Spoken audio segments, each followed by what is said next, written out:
things like that. But there's a bunch of people yet who haven't found that bridge yet, and we're very focused on that. Of course, the other thing is we're going to a different economy, and we're going to be learning more about that as we go. But clearly, we're learning that things can be done from remote locations. We're learning that technology can replace people even more than we thought.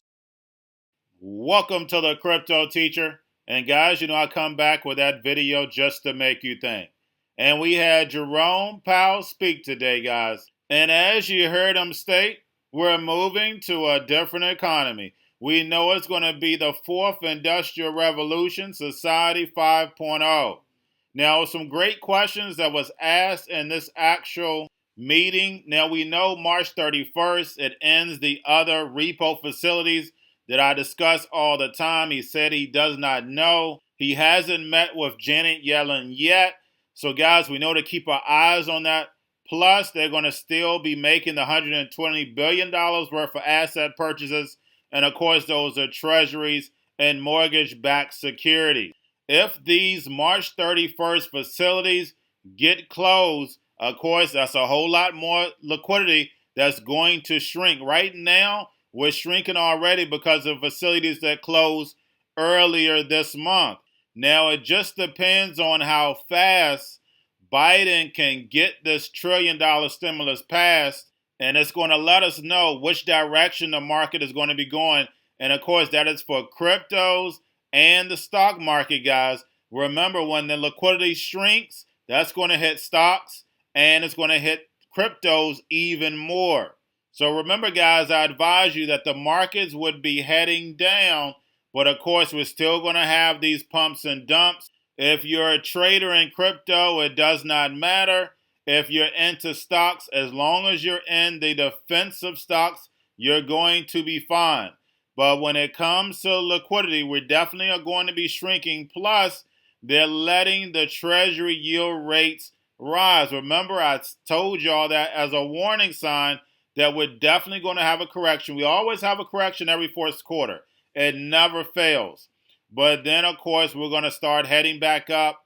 We'll have those trillions of dollars back into the market. But remember, guys, cryptos are the future. That is going to fund this new fourth industrial revolution. The Fed printed 20% of all money existed in 2020. The reason why is to fund this new fourth industrial revolution. They put it in cryptos, they put it in stocks, but of course they have to take that money back in order to build. But as long as you have your money in the correct assets, you're going to be fine. Enjoy the rest of the video.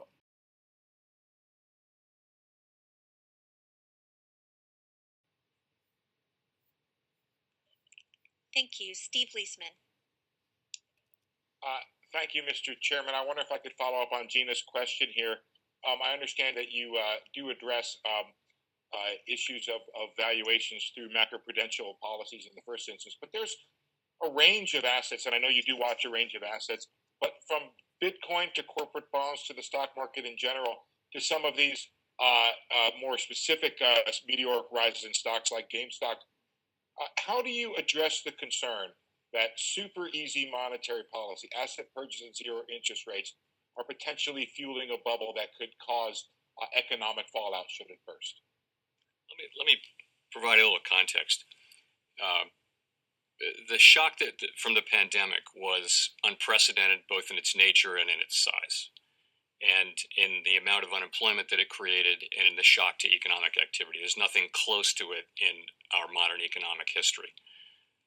So our response was really to that, and we've done what we could first to restore market function and to provide a bit of relief, then to support the recovery, and hopefully we'll be able to do the third thing, which is to avoid longer run damage to the economy. Our role assigned by Congress is maximum employment and stable prices, and also look after financial stability. So in a world where almost a year later, we're still 9 million jobs at least, that's one way of counting. It can actually be counted much higher than that, short of maximum employment. And people are out of the labor force who were in the labor force. The real unemployment rate is close to 10% if you include people that's the labor force. It's very much appropriate that monetary policy be highly accommodative to support maximum employment and price stability, which is getting inflation back to 2% and averaging 2% over time. So on matters of financial stability, we have a framework. We don't look at one thing or two things. We look, and we made that framework public after the financial crisis so that it could be criticized and understood and we could be held accountable. And, the things that we look at are we do look at asset prices. We also look at leverage in the banking system. We look at leverage in the non-banking system, which is to say corporates and households. And we look at also funding risk. And if you look at it across that range of readings, they're each different, but we monitor them carefully. And I would say that financial stability vulnerabilities overall are moderate.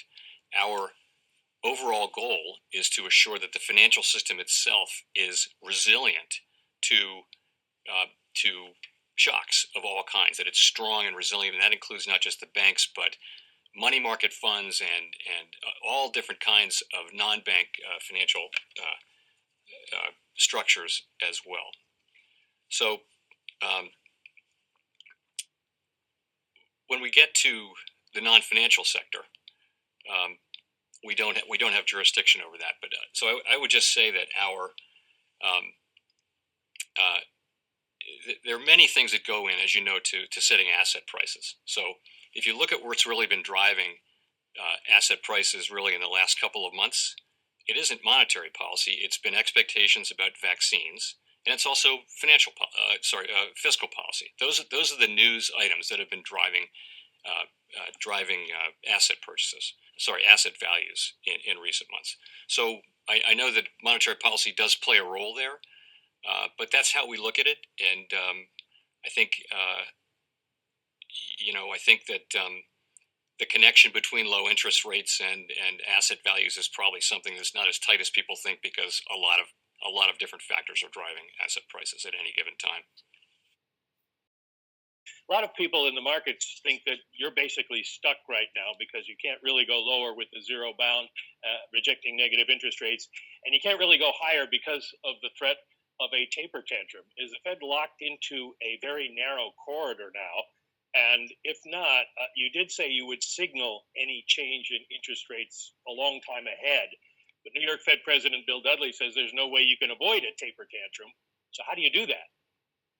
Well, first, we think our policy stance is just right. We think it's providing significant support for economic activity and hiring. We adopted a new monetary policy framework of flexible average inflation targeting in August. In September, we implemented rate guidance that was consistent with and based on that new framework. In December, we did the same for asset purchases. So we now have strong guidance on rates and on asset purchases that's providing very strong support for economic activity. If you look at the sectors of the economy that are interest sensitive, you will see very strong activity: housing, durable goods, automobile sales. So our policies are working, and we think that they are. We think our policy stance is right. That said, there's clearly more that we can do with asset purchases. For example, we can that's a tool we can do more. We can strengthen our guidance too if we were to think that were appropriate. What you see is an economy where what's holding it back is not the lack of policy support from the Fed. It's the pandemic. It's the spread of the disease and people's reluctance or inability to partake in certain kinds of economic activities, which amount to a meaningful part of the economy. So that's that's what I would say. We certainly have things that we can do, but we think we're in the right place. In terms of tapering, it's just premature. We just created the guidance. We said we'd want to see substantial further progress toward our goals before we modify our asset purchase guidance. It's just too early to be talking about dates, which we should be focused on progress. That we'll need to see actual progress, and when we see ourselves getting to that point, we'll communicate clearly about it to the public, so nobody will be surprised when the time comes, and we'll do that well in advance of actually considering what will be a pretty gradual taper.